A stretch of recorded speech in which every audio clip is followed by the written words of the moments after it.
So I've got a bogong moth migration is the tree, the sculpture that I've designed up there. It's around and tells a bit of the story of the bogong moth and what Albury's role, I suppose, was in its journey, because it did travel quite a way. It also talks about the bush tucker foods that it was used for, and I suppose the part that I really like is that it interacts as well. You can see it moves, and it just is a lot of fun. And I believe that the creation of the sculpture led on to some other opportunities for you. Oh, I suppose it has, yeah. I've actually done quite a few different pieces of art throughout Albury now. The opening of the Mama Murray Arts Museum in Albury, that was around. There was an artist in residency program that took place for Aboriginal artists on Wiradjuri country that happened to be all women. So we told the story of the bunyip. And that was featured in the opening of Mema, and the carpets that lay in the administration area of Mema feature my artwork. They're around bringing country inside, so they've got featuring feet and dark ochre brown colours that brings land into a building.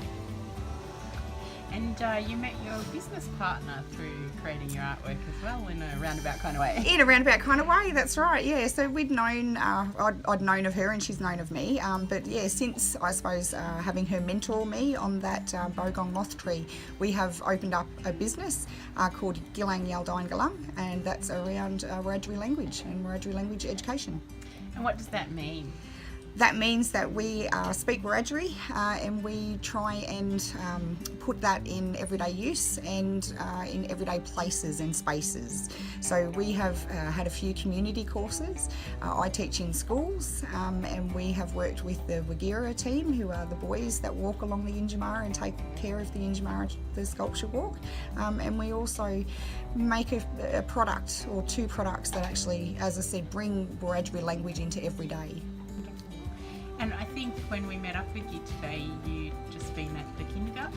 That's correct, yes. I'd actually just finished up at Kurukindamana. So that's a Aboriginal playgroup that's run by Woomera Aboriginal Corporation down here, and I have the privilege of having my very first lesson there today with 3-year-olds. So it was amazing being able to use the digital these days resources, the technology that we have these days, and bring that in, because that's what children are doing these days.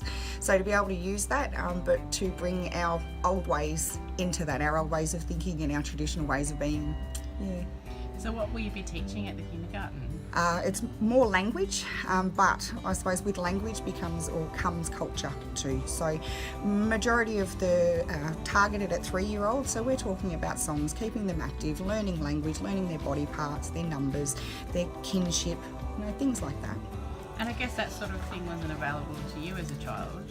Not so openly, no. We were only able to learn what our parents or what our grandparents felt comfortable in sharing with us at the time as well. So what do you think it'll mean for the next generations to be growing up with that sort of exposure?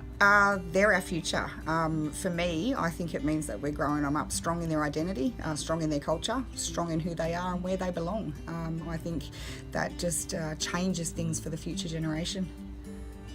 And why is culture important to Aboriginal people?